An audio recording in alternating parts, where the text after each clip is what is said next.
Para la correcta explicación de fenómenos a nivel científico es importante establecer maneras de comunicar los conocimientos obtenidos tanto dentro como fuera de la comunidad científica. Para esto se han generado sistemas de medición que permiten explicar los aspectos de un fenómeno que se esté estudiando en la naturaleza. Una medición implica el establecimiento de escalas universales a partir de un patrón previamente observado. De esta manera se puede expresar lo observado como un múltiplo o variación de este patrón establecido. Usualmente, una medición requiere el uso de instrumentos de medición previamente calibrados a partir de este patrón de medida, como por ejemplo, una regla para medir distancia puede estar calibrada en centímetros. Cabe mencionar otro concepto utilizado en la ciencia, la estimación. La estimación consiste en una medida subjetiva del fenómeno. Se tiende a generalizar gran parte de los datos observados para generar una aproximación a la realidad del fenómeno. Además, las estimaciones se caracterizan por la falta de uso de instrumentos de medición. Un ejemplo de estimación puede ser como uno comparte distancias aproximadas al dar direcciones. Al decir 50 metros al oeste, la persona interpreta la información de manera aproximada en lugar de medir directamente los 50 metros de distancia. Otros ejemplos se pueden presentar en las instrucciones de recetas de cocina o en la compra de productos en los mercados. Pero, ¿cómo se llega a un acuerdo de qué es un metro?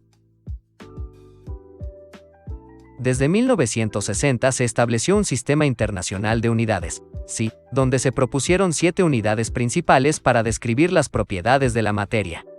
Entre estas se destacan el kilogramo como unidad de masa, el metro como medida de longitud, el segundo como unidad de tiempo, el amperio para medir la corriente eléctrica, la temperatura representada por la unidad Kelvin, el mol para representar la cantidad de una sustancia y la intensidad luminosa medida en candela. A partir de estas unidades básicas se pueden derivar múltiples unidades para medir otras propiedades de la materia por medio de su combinación y la aplicación de fórmulas físicas. Algunas de estas unidades derivadas son el área en metros cuadrados, el volumen en metros cúbicos, el valor de carga eléctrica o la velocidad en metros por segundo. A este sistema de unidades también se le ha incorporado un sistema decimal que permite expresar la magnitud en la medición. A partir de este sistema se pueden expresar estas mismas unidades con una mayor o menor magnitud al agregar prefijos al nombre de la unidad. Por ejemplo, una masa se puede reportar como 1000 gramos o para mayor conveniencia solo mencionarlo como 1 kilogramo. En la siguiente tabla se resumen varios de los prefijos de magnitud aplicables para todas las unidades bajo el Sistema Internacional de Unidades.